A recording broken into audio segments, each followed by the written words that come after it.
We will then go and make our alliances with the different parties. Of course, nandyan ang lakas, NPC, NP, NUP,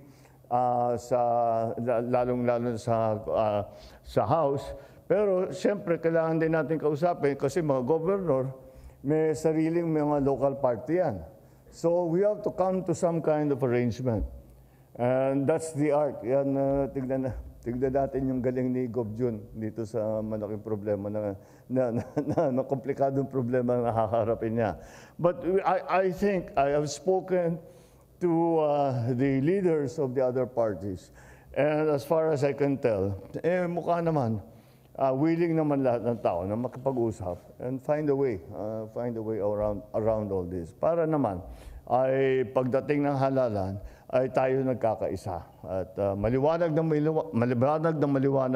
sa taong bayan kung sino ba ang talagang ini-endorso natin, sino ba talaga ang ating hinaharap sa kanila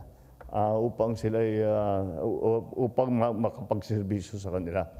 And the reason that we started, we're now May, the reason that we started now is that I would really like, if possible, na by filing in October, maayos na. Now, medyo suntok sa buwan yan kasi laging may ibang nangyayari, mayroong bagong development. But never mind, we'll keep trying.